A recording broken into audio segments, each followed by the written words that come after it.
Hi, thanks so much for joining me on the Everything and Anything in a Big Gay podcast. I'm your host, Zach Randles-Friedman, and I have to tell you a conversation I had with my mother this past weekend. My mother and I were talking about when I was a kid because I'm going on a business trip next week and I'm going to see a childhood friend. I have known this person since the 6th grade. And we used to go to the skating rink together every single weekend. And we would hang out during the week together and we would ride our bikes together. And we had a whole crew of friends when I was in junior high and through part of high school too. And we knew half the town that we lived in. We grew up south of Miami in this little town. It was not so little anymore. But yeah, so we would hang out and she knew my family. I knew her family. She was always at my house or I was always at her house. And we were just really good friends. And so I did not see her for a very long time. A decade. Let's say I didn't see her for a decade. And then I seen her. Me and Andy went down to Key West right before COVID. We were getting on the plane in Boston, Logan, and people were starting to wear masks. And I'm like, Andy, this is weird. Like, people are wearing masks. Like, should we be worried? He's like, no, it's fine. So we went down to Miami. We stayed in Miami Beach, and we went down to Key West and met my friends Angie and Bridget and Cindy down in Key West. And we stayed down there for like 2 days with them and hung out. And we had the best time. And then we went and flew out of Miami, and I swear we were like on one of probably the last few flights before they started shutting shit down. And if we would have been stuck in Miami or Key West, or would have had to, I guess, rent a car and drive back to Boston. And this was in March, so literally right before COVID. So I was telling my mom I'm going to see my friend Bridget because I have a trip to Indiana, which is so random. And Bridget has recently moved to Indiana because she was sick of living in Miami. And she picked up her life and her cousins live in Indiana. And so that's where she is. And so I happen to be on a business trip and I'm going to stop by and have lunch with her or have dinner with her one night. She's going to pick me up. We're going to have dinner. We're going to catch up, all that good stuff. So I was telling my mom all this stuff and she's just like, oh, great. And then we started just talking about when I was a kid. And I'm like, when did you know I was gay? She goes, I didn't know you were gay until you told me you were gay when you were in your early 20s or whenever we asked. And I said, I just don't understand. I didn't know I didn't know I was gay. I was in denial about it. But I guess if I think about it, I didn't know. No, because I had girlfriends in junior high and high school. I was trying to pretend trying to live the way that society wanted me to live. So we were just talking more, and then we were talking about when we would go on family vacations and all the things that we would do, because we would drive from Miami all the way to Southern Illinois every summer to see my grandmother. And we did that drive, and it takes about 22 or 23 hours to drive. And sometimes my dad would drive straight through, no stopping, just to get it over with. And it was me and my brother in the back. We had a minivan at one point. So I had the very back, the third row, and then my brother had the second row. Then my mom and dad were up front. And I wish we could do that again now, but I'm just like, why didn't we just fly? But I guess then my dad wouldn't have had a car. I don't know, just whatever. I guess it was expensive to fly a family of 4. But we'd also go to Disney World, twice a year in my family. We'd go down to the Keys often because we lived we lived 9 miles from Key Largo. We were close to the Keys. Maybe it was a little farther, 12 miles from Key Largo. But my family would always take me and my brother on all these vacations. I'm trying to think where else we went. I don't know. We would just go to Washington, D.C. We would go to New York City. I don't know. We went to a lot of places, but I'm getting to the point of why I'm telling you this story is because I told my mom, I said, I just can't believe that you didn't know I was gay or have any inkling that I was gay, because what came up in my memory is that we would go, let's just say we're going out to dinner on a Saturday night. My dad's taking us to somewhere, a restaurant, just semi-nice restaurant on a Saturday night. At one point, I had to do my hair. I don't know, remember, I guess my hair was feathered. It was like the 80s or early 90s. No, this was it was in the 80s, where your hair's like feathered. I don't know if you remember, just like how the girls and boys in the 80s had this like feathered hair. So it's like a part down the middle and it looks like two feathers or whatever. So that's what I would do. But I would have to do it and then spray it with hairspray. I was probably using Aquanet. That's how fucking old this story is. But it would take me like 40 minutes to do this because every hair had to be perfect. And I remember one time I was doing it when we were in the car and spraying my hair. My dad's like, "What are you doing? You can't spray hairspray in a car with the windows up and the air conditioning on." So I had to wait until we got to the restaurant and I had to sit there and do my hair before we would go in. Also, I was wearing cologne as a 13 or 14-year-old. I think I was wearing Dracar Noir. And I would spray the cologne. And my dad's like, "I can't breathe. Why would you spray the cologne in the car with the windows up and the air conditioning on?" And I'm like, "I don't know. So everybody can smell good." I mean, I was a kid. I wasn't thinking. But I keep thinking about this. And I thought about this last night before I went to sleep. And even when I woke up this morning, about how I would sit in the car. Literally, my parents and brother were inside the restaurant having a dinner. I was in the car for at least 40 minutes doing my hair. And then by the time I went in, they were like almost done with dinner. Like they were at least eating their entrees at that point, if not wrapping them up. And I'm sitting there, like sitting down, like, okay, I'm ready to order. So they'd have to sit there and wait for me to eat. It's like, I was so high maintenance back then. Like, why didn't I just do my hair at home, number one? And number two, what did my dad say? It's too late. You missed dinner. Like, you got to eat something at home. But we would go on vacations also. And every time we would pull up somewhere, because, you're sleeping. If you're driving from South Florida to Southern Illinois, you're sleeping most of that time in the car. And we'd pull up to, I don't know, a Burger King or McDonald's, and I'd have to do my hair to even get out because I couldn't see anybody would see me having bedhead, even though we were probably like in North Florida, and like, who gives a shit what anybody thinks about you? Who gives a shit what anybody thinks about you anywhere? But, I was a little vain 13-year-old boy that was unsure of my sexuality. But I just think it's funny that I just would sit in the car, do my hair for 40 minutes. I do my hair now in like 5. So I like blow dry it and it's done. And you can see that I didn't pay that much attention to my hair today if you're watching this on video. But it's just so crazy to me that my mom, things like that I did, just like never triggered my mom to think that maybe I was gay. But she didn't. She said she never knew until I told her. So I don't know. I didn't play any sports. I was a skinny little kid. I probably didn't even weigh 100 pounds until high school, maybe. It was like 5'10". So I was skinny. I looked anorexic, but I ate and I ate and I ate. And I never gained weight. No matter what I ate. I ate junk food all day long too. I'd eat brownies and cookies and sugary candies and stuff. And no matter what, I would not gain weight. My mom would make me milkshakes in the morning and put a raw egg in it and something else she would put in it. I don't want to say it was a protein powder because I don't feel like we had that back then. But she would put something else in it to try to help me gain weight. And it wouldn't work. I would not gain weight. My metabolism was just too fast. But anyway, that's my walk down memory lane. And let's get into my guest today. My guest today's name is Jeff Copeland. And he has written a book about this woman that he hung out with and had a very good kind of party time with. Her name is Holly Woodlawn. And she was part of Andy Warhol's world and stuff. So he's written a book about the relationship that they had together and how she inspired him to write this book. So Jeff is a great guy. I hope you enjoyed the interview, and leave a comment. Let me know what you think, and thanks for listening.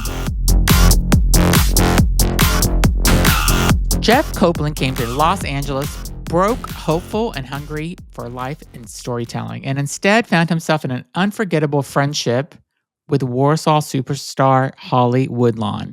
What followed was chaotic, hilarious, tender chapter of queer history that became Love You Madly, Holly Woodlawn. This isn't just a story about fame or money. It's about memory, survival, chosen family, and why some moments, no matter how messy, become priceless. I'm Zach Randles-Friedman. I'm your host of Everything and Anything and a Bit Gay, and I'm excited to welcome Jeff, the author of this book, to the show. Thank you so much for joining, Jeff.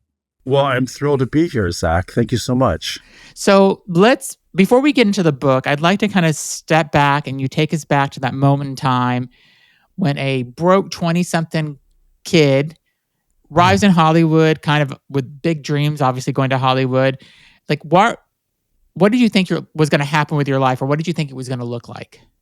Well, it's so funny because I'd never been to Los Angeles before, and I had a whole different idea of what it looked like. We didn't have the internet then, so I couldn't just Google Hollywood and see what the terrain looked like. Yeah. I mean, I was kind of blown away when I saw the Hollywood Hills. I never imagined there would be mountains, in Los Angeles.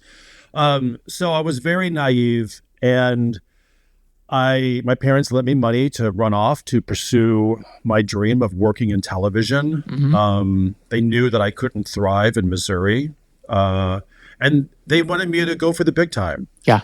So I got in Los Angeles, and I had $1,200 on me. And the shocking truth is that no one would rent an apartment to me. Oh. I didn't have a credit rating. Yeah. Or a rental history, or a job. So I was pretty screwed. Where did you stay? Well, I was homeless for about a week, hopping from one flea bag motel to another. And I was scared to death. Because, I'm in Hollywood. It's gang ridden. And my mother has packed my car filled with all the essentials that you're going to need when you set up a house. Yeah. Like a green vinyl trash can, that I couldn't live without for the kitchen. Yeah, yeah. And all these linens and pots and pans. And so I felt like just a roving target. Yeah. For people to break into my car. And they would have sold your whole life if they would have broken into your car, I mean, like literally. Right. Or, maybe they would have needed it, and then the car was kind of that was a bit of a fiasco because it was an old car and it started to overheat by the time I got to the Mojave Desert.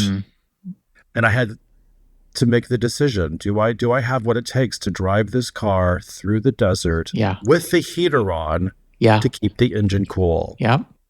It's so funny you say that because I had a car, my first car when I was 16, my parents got me. It was a decent car, but I lived in Miami. I grew up in Miami. And I had to turn the heater on in the summer to prevent it from overheating. So I know exactly what you're talking about. Because if not, it would overheat and then I'd have to, I'm like, and I had friends. I was the only one that had a car of my friend group. I was the first one. And I'm like, I'm sorry, I got to turn the heater on. This is what you get when you come to my car. So I get where you're coming from. Yeah, you know what? You're the only person who I've met who understands what that's like.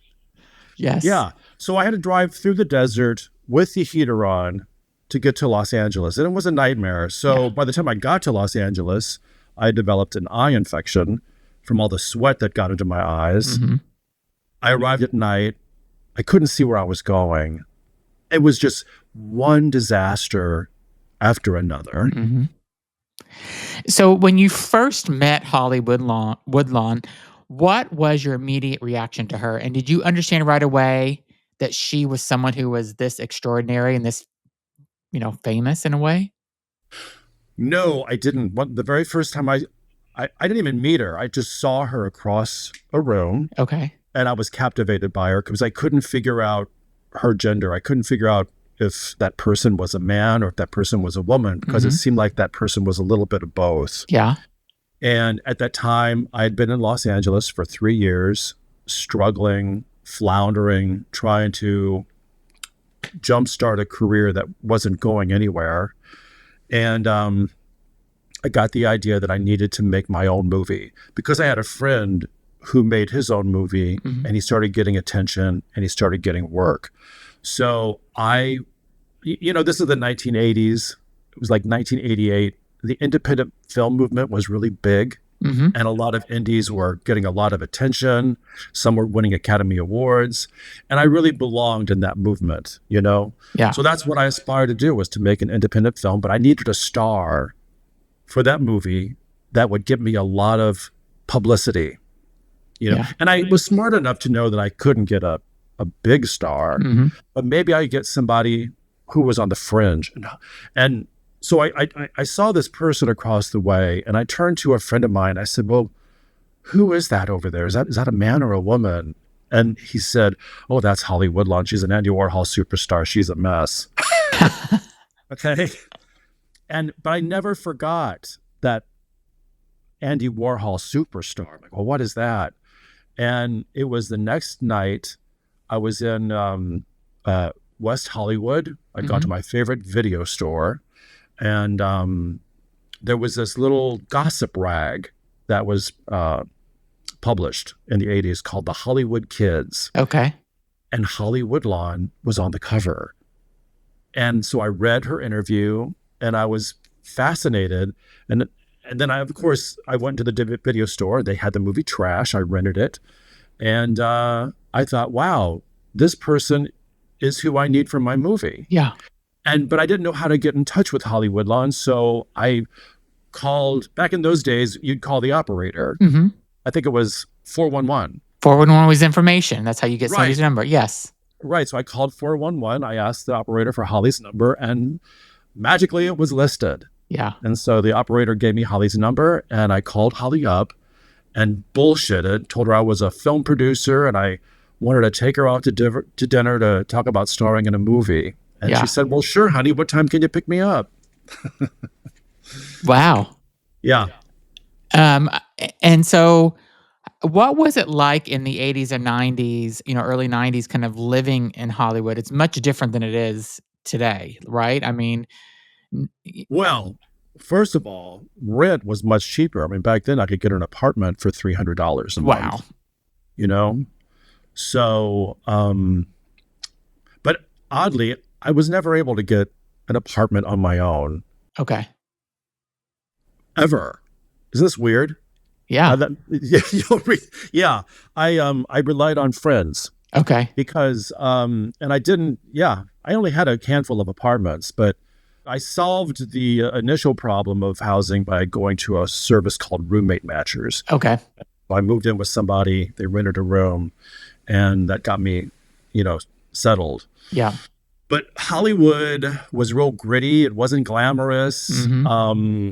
I remember my first Christmas in Hollywood. I was really poor, and I couldn't afford to go home. And I was walking across. I was going to the grocery store because everything was open on Christmas in Los Angeles, and I saw this old woman walking across a lot, and I was passing her, and I said, "Merry Christmas," and she cussed me out.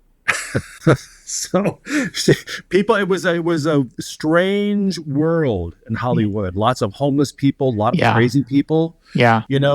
And there was this woman who plastered herself all over billboards. Her name was Angeline. And you would see Angeline billboards all over town.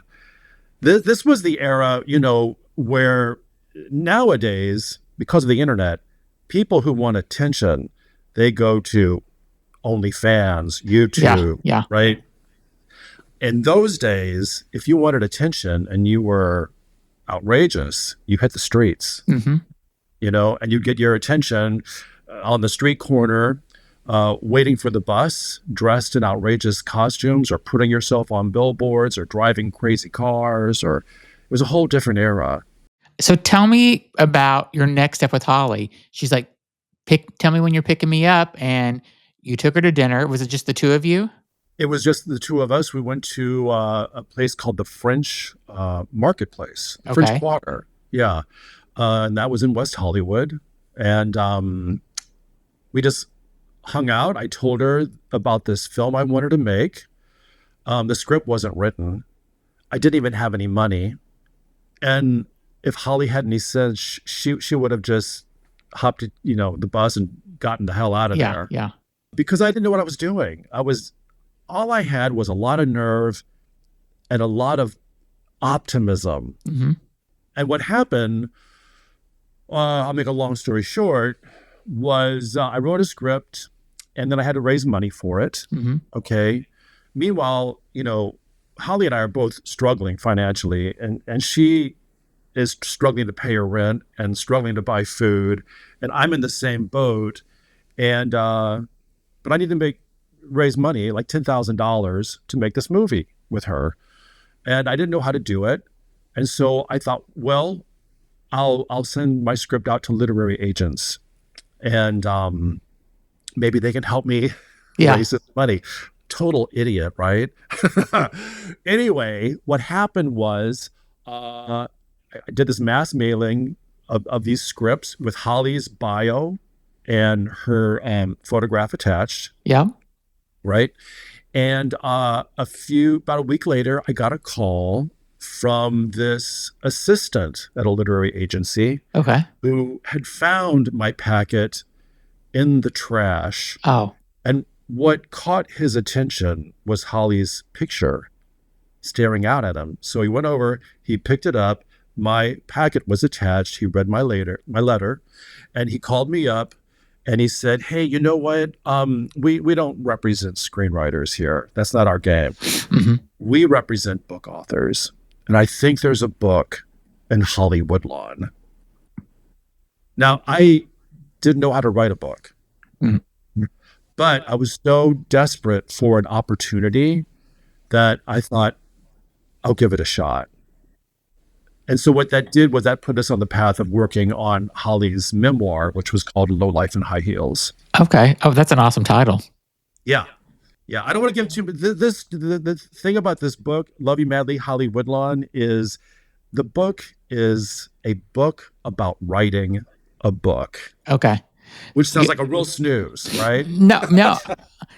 I mean, I don't think it is. I'm excited to get it. I'm bringing it with me on my holiday trip to read it. So I think it's going to be a good read. So yeah, I don't want you to give away too much of the book, but kind of talk about your relationship, if you can, a little bit about how it grew with Holly over this time, because she sounded like you two met and you were almost each other's chosen family at this point. Is that accurate? Well, yeah, we came together. We were two misfit underdogs trying to find our way in Hollywood, California, right? And through the course of this journey, she became my best friend. We were very, very close. Yeah. And but there were a lot of challenges along the way that I wasn't prepared for. And one of the biggest was Holly's alcoholism and Holly's irresponsibility. She was very, very irresponsible. And so my job was to get her anchored, grounded, right? And keep her sober. Yeah. So she could focus on finishing this project that was going to skyrocket our careers. Mm-hmm. And were you able to do that? Were you able to kind of help guide her and get her to be more grounded? Yes. Okay. It was a wonderful story. When we first came together, Holly, and this is why I wanted to write this book, but Holly said, "Darling," because Holly was very worldly and I wasn't. And her thing was, "I want to be your Auntie Mame." I love that movie. I had never seen the original Auntie Mame. Okay. I thought she meant the Lucille Ball version, Oh. Mame. And when I said that, she about had a fit. Yeah.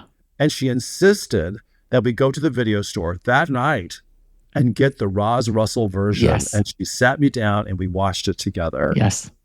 Yeah. And my life with Holly was very magical. I mean, we were poor. We were eating off an ironing board. We were always struggling, but the great times that we had were phenomenal. And the reason why I wanted to write this story is because I met Holly when I was 25, and I think my TV career took off when I was about 30. Okay. And so I worked in TV until I was about 55. Tell my audience about your career in TV. Well, you know what happened was I got mixed up with science documentaries.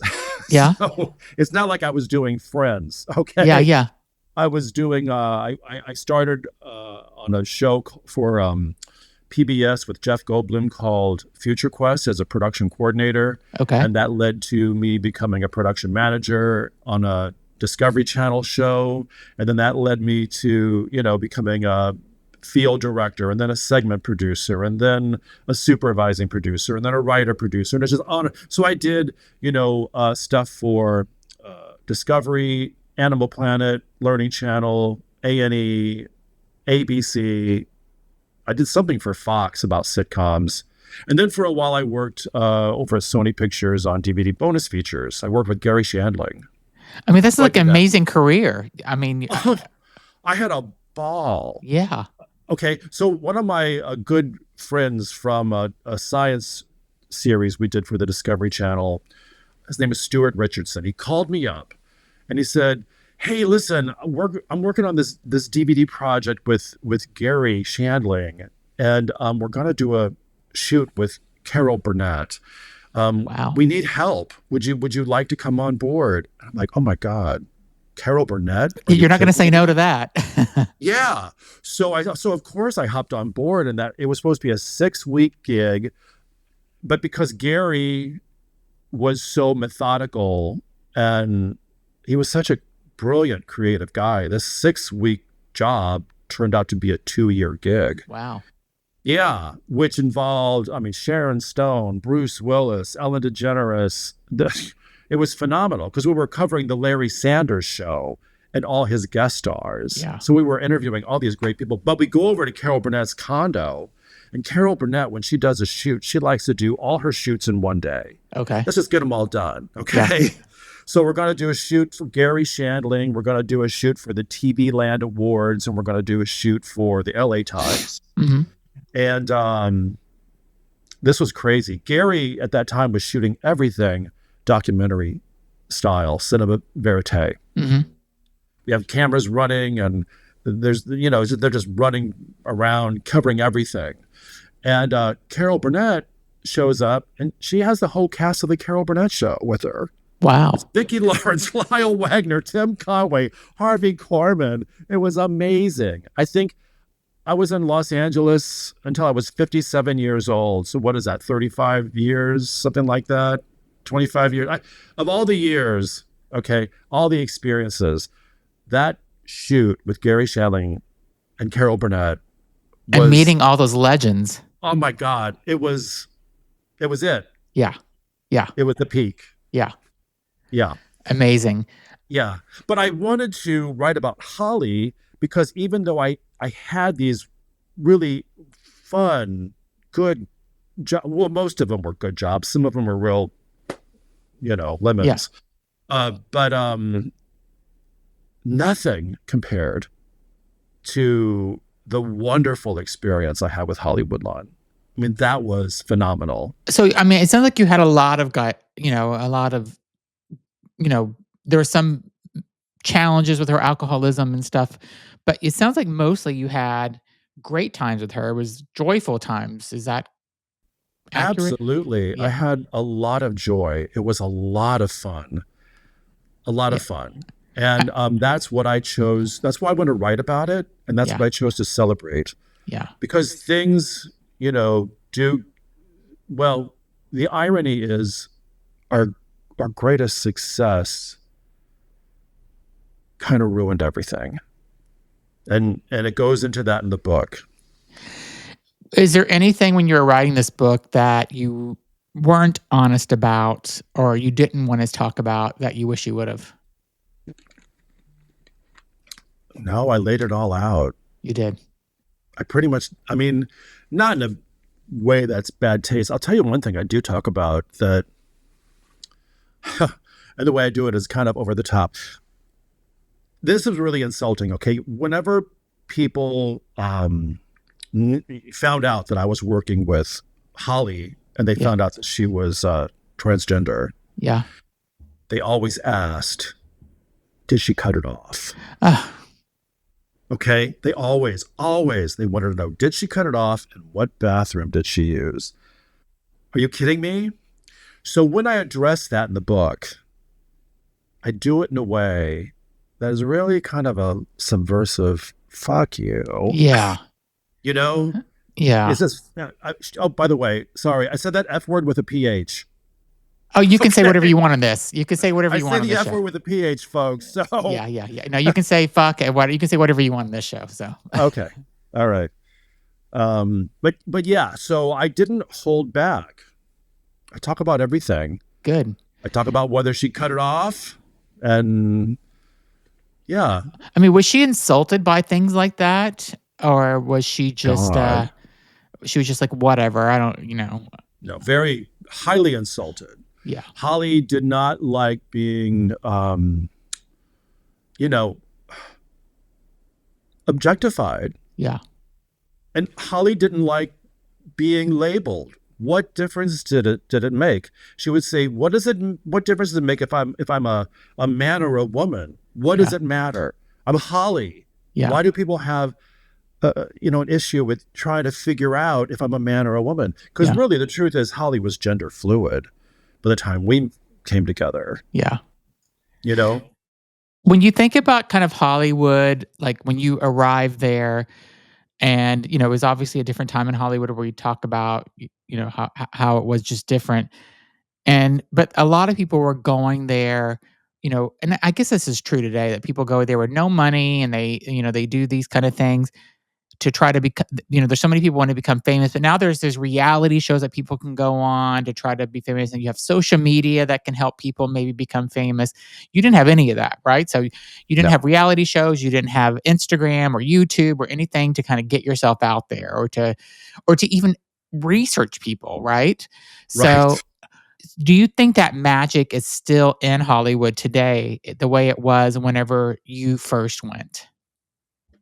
Oh man, I don't know because I haven't been.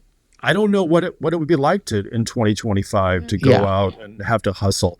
Here's what I did. I mean, I was so eager to break in. I mean, I literally stood outside Paramount Pictures and I was handing out my resume to anybody who'd walk out that gate. And somebody eventually said, this is not how you do it. You got to Yeah. go to the Holly Reporter and the Daily Variety, and you got to read the production charts. Okay. Well, I didn't know what a production chart was, but I, thanked him, and I went to the bookstore. I picked up those trade publications. I mean, I didn't even know what a trade publication Yeah. was because I wasn't taught this in college. I was, studying avant-garde cinema. Yeah. and, Yeah. you know what I mean? Film noir. I didn't know what a trade publication was, so I was having to learn everything the hard way. Now, I don't know, but today people don't have to do that. It's all accessible on the internet, but I prefer the experience I had, quite frankly. Yeah. I mean, you had to be strong. Oh, yeah. Really. I mean, it made you who you are today, right? I mean, all that struggle that you had to do, eating Uh, off an ironing board, like you were saying, like all that stuff has made you who you are today. So it's like, why would you want to change any of that? I wouldn't change it no, I wouldn't change it because all the resilience, and it just, like I said, it makes you stronger, Yeah. you know?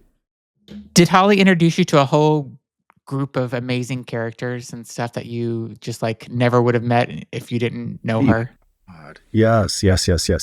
Well, I mean, and unfortunately, I was so young and didn't always feel comfortable around some of these people. Like I remember, taking her over to see Mark Shaman and Scott Whitman. They were in town doing something, and Mark Shaman and Scott Whitman are huge. They are huge. They wrote Hairspray. Yeah. Okay, they're major talent, and they've done a whole bunch of stuff. I'm just drawing a mental blank. But I withdrew. I don't even think we had our book deal at that time. I think our book deal was being shopped. And so I didn't want to get in the way. So I let Holly visit with them because Holly didn't have a car. I had a car. Okay. Drove Holly over there. She, visited with them and they laughed and had good time. And I kind of withdrew over to the living room and read a book. Okay. because I didn't want to get in the way. Yeah. You know what I mean? Yeah. So, but she took me to Bob Colacello's book launch party, which was at an estate in Holmby Hills, with a gal. The gal's house, her name was Wendy Stark. Wendy Stark was Ray Stark's daughter. Ray Stark produced Barbra Streisand movies. I mean, this was a mansion. Yeah. I went to Joan Quinn's mansion. Joan Quinn was West Coast editor of Interview magazine. She lived in Oliver Hardy's house in Beverly Hills. Wow. I mean, it was like, I would never get to go there. Yeah. You know what I mean? And those are just two examples. So what do you hope that readers get, especially, the LGBTQ plus readers get from this book? You know what? I actually write about it. I'm going to read you the last lines on the acknowledgments so I don't screw it up. But this book has quite a few acknowledgments. And they're not just names. I write out the name and what they mean to me, how it helped. But this is what I want people to take from this book. This pretty much sums up the story. Okay. It's fuck fear, embrace risk, live your dreams, and always remember, failure is temporary, but the regret of having not tried will last a lifetime. Oh my God, I love that. So you've got to just go for it. I love that. And let me show you, I'm so proud of this book, Love You Madly, Holly Woodlawn, okay? It's a celebration and it's a celebration of the time I had with Holly, and it's a tribute to her, but it's also a celebration and a tribute to old Hollywood. Yeah. Okay.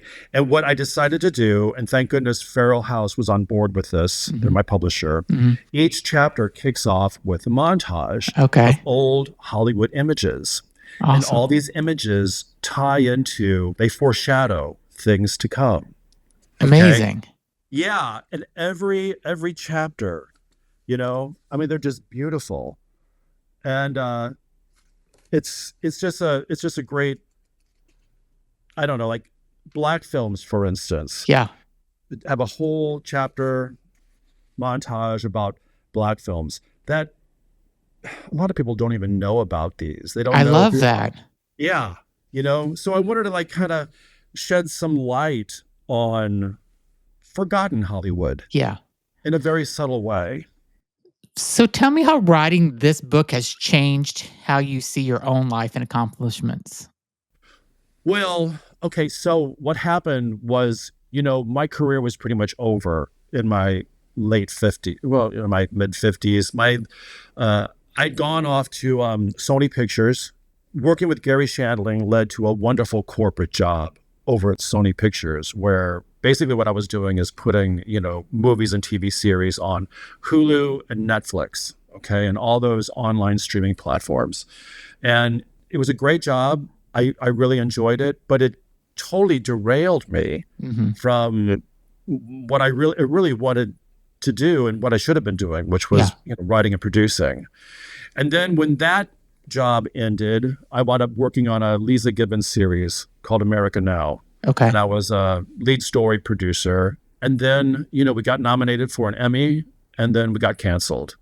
So the shitty truth about working in entertainment is once you're in your 50s, it gets harder and harder to get those opportunities. And also the money was dwindling. Budgets kept getting cut. And instead of being just a writer or a producer, you now had to be a writer, producer, editor, and researcher. Yeah. So when my parents got sick, I had to come back here.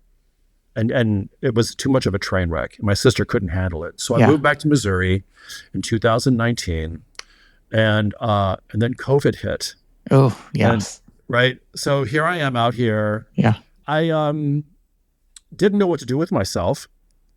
And so I decided that the Holly Woodlawn experience was so magical and so wonderful, but something happened that was really bad, which you'll get to in the book. Okay. And I wanted to take that horrible situation and I wanted to turn it around. I wanted to make it right.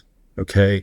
So writing Love You Madly, Holly Woodlawn over and over and over. Okay. I did like 20 drafts. It was very empowering. Okay. Because I wasn't sure if I could do it. At first, I thought it was going to be a magazine article.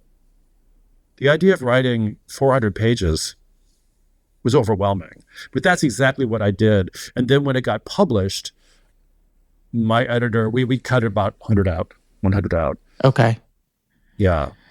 And do you now have you ever stopped and kind of reflected back on just how proud she would be of this book and just like how great it is that you've captured this moment in history and that you've been able to share this with people? I mean, do you ever think about that? Like I think that's amazing. Yes, I do think about it. And I write about it in the epilogue. Okay. Okay, because something very wonderful happened. And I don't want to give it away. Yeah, don't. But I know Holly is thrilled. Yeah. I mean, the pictures in the book. I mean, check out this. We have a color center section. Okay. This is a Peter Palladino picture with a red feathered wig. Yeah. I mean, it's got pictures people have never seen. Yeah. That's amazing. Wonderful. Yeah. And I would just want to ask one more question just about, your mom helped you pack up your car with the green trash can and all this other stuff and sent you off to Hollywood. And, it was an adventure even getting there with the overheating car and everything else. But were your parents super proud of what you accomplished? I mean, you drove to the city you've never been to. You met people that you never would have met if you would have stayed in Missouri, right? You never would have had Right. this life, and you started a brand new life, and in a city that's tough and that's not forgiving sometimes. So, did your parents ever realize like how amazing that you did in your life? Yeah, absolutely. And they told me that all the time. That's amazing. They were beyond thrilled. Yeah. And that's why, because they were so supportive of me, I couldn't just leave them out here and let them rot. I had to come back. You know what I mean? Oh, I get it. Yeah. Yeah. Because they really, I mean, if it wasn't for them, I would have probably never had that life. Yeah. I don't know, because they were always encouraging me. I don't know if I would have had the wherewithal. I don't know if I would have had the confidence. But my mother especially made me believe that I could do whatever I wanted. Yeah. Even I if love I didn't that. know. Yeah. Yeah. She was they were both amazing. And living, in the Midwest in Missouri, growing up there and stuff and going to Hollywood, it's a completely different world. Did they accept who you were as a person as you got older? Yeah, they did. I mean, my father and I never talked about it. Okay. But my mother told me when they talked about it. Okay. Yeah. And he was just cool with it. My father was a very easygoing guy. I'm a lot like him. Yeah. And his best friend growing up turned out gay. Okay. And I remember being a little boy when my father found out. And it was kind of funny because he just kept kept beside himself. Right. My father's friend, his name was Poon, Poon. Okay. What the hell kind of name is that? Yeah. Right? But we're from Missouri, so go figure. And I remember my father just kind of like walking around in a daze in the house going, Poon's a queer.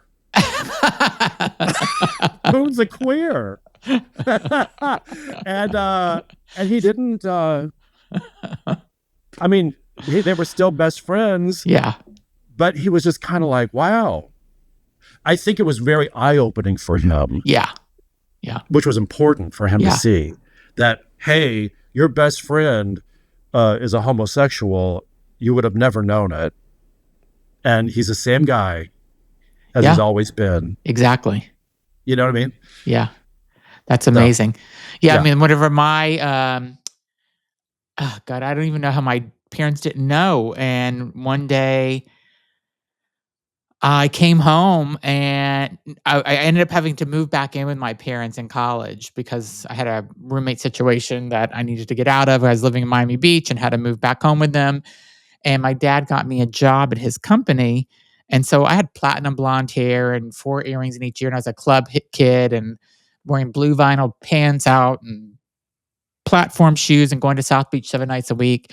But then whenever I got this job with my dad, I wanted to be more professional. So I'm like, I'm going to cut all my hair off and get rid of the platinum blonde and have my real color hair. And I'll start wearing khakis to work. And, and the weekends I'll still do whatever I need to do to be my club kid self. But whenever I shaved my head and I looked more normal and took some of the earrings out, that's when my mom comes to me and says, I have to ask you something. And I think I was like 22 or 21. And I said, don't ask me something you don't want to know. And she goes, well, your dad wants me to ask you. And I'm like, all right, ask. And she goes, are you gay? I go, Mom, do you really want to know this? She goes, I need to know. And I go, yes. And she started crying. She goes, oh my God, do you have AIDS? I said, I don't have AIDS. And she goes, do you want to be a woman? I go, I don't want to be a woman. I go, there's a lot of education we're going to need to do. So my parents were, they lived in Southern Illinois in the Midwest. That's where they grew up. I lived there till I was 7. Then we moved to Florida. So they were not exposed to this really. I mean, even living in Florida where we lived at the time in the 80s and early 90s, it wasn't super common. I mean, Miami Beach was starting to pick up with a big gay culture, but they weren't exposed to that. And right. Our neighbor across the street was a lesbian. My mom knew it. She had a partner that she had forever. My mom didn't care. They were really great friends. But that was kind of the only exposure I think they really had to gay people. So my dad didn't talk to me for 6 months after I told him. I was living there still. And then it was around Christmas time. And I said, listen, I don't know what to do about Christmas. I don't think I'm staying here for Christmas. This is weird. Like I'm going somewhere for Christmas with friends or something. And then she told my dad like came home from work one day and like gave me a hug and said, I love you no matter what. And let's move past this. And we became so close. Like that's whenever our relationship really started, I think. Because growing up as a kid, I didn't feel close to him. So, but that's whenever I became close with him. And how do you think he made that turnaround? I think he knew that I was getting to a point where I was going to leave. And if I left, because I was talking about moving to New York, and I moved to New York shortly after that. And if I left to go to New York, he would never see me again. Oh, and I think that, and my mom got past it pretty quickly. She wouldn't tell her friends or family for a while, years. And then whenever she started telling one of her friends, they're like, yeah, we've known this forever. Like, how could you not know? She goes, I just didn't know. Like, he had girlfriends and stuff. They're like, yeah, they were girlfriends, like friends. I mean, I did have like girlfriends, like dating, but it wasn't like I was doing it because that's what society told me to do. Yeah, exactly. And I didn't know either. Like, I was trying to figure out things myself also. But I think my dad just knew that he loved me. I think he realized he had 6 months to think about it. And he realized that I'm still the same person. The same Poon was the same person that your dad knew before he found out. And I think my dad realized I was the same person. And my dad also worked for a nuclear power plant. And so there was some, it wasn't, a super corporate job. And my dad didn't want people to find out. So, what would they have thought about this, about you have a gay son? Like that, what would have happened? And then I think my dad just came to realize he just didn't give a fuck anymore, like what people would think. I mean, it doesn't matter. It doesn't matter. Right. When my brother got caught smoking pot, my dad's like, oh my God, I'm going to lose my job because you smoke pot. And I'm just like, that's what kids do, Dad. Like, wow. And then my brother was gay too. And so, wow. When my brother came out, finally, I knew he was gay. But when my brother came out, I don't even know how long ago, maybe 10 years later, my dad calls me at 8:00 on a Saturday morning. I was living back in Miami, and my brother came home drunk from somewhere. And he goes, your brother just got home, and it's 7 or 8 o'clock in the morning, and he needs to tell you something. I'm like, I'm like, really? What does he need to tell me at 8 o'clock in the morning? And he gets on the phone and goes, I got to tell you something. He's crying. He's like, I'm gay. I'm like, yeah, we all know that. And I go, and you're welcome, because obviously dad doesn't care because I had to go through all that shit for you. So you're welcome. They totally accept who you are, because we've all known you've been gay this whole time. And we were just waiting for you to tell us. So that's amazing. Yeah. Now, this is in Miami, Florida. Yeah. Right. Now, did you know Holly grew up in Miami? No. Yeah. So Holly has when she was 15 years old, was having this horrible meltdown with her parents. Yeah. Because they found out. And that's what prompted Holly to run away from Florida. And I'm not sure if you're familiar with this song. It came out in the 70s. It's a Lou Reed song called Walk on the Wild Side. Yes, I know it. Yes. Holly came from Miami, FLA. This is about Holly Woodlawn. Wow. He hitchhiked from Miami, FLA to New York. By the time she got to New York, she was a trans teen. Yeah. Yeah. Amazing.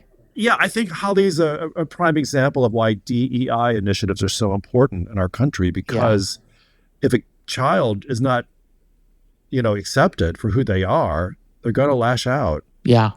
And Holly had no choice but to hit the streets and had to hustle to survive. Yeah. I mean, I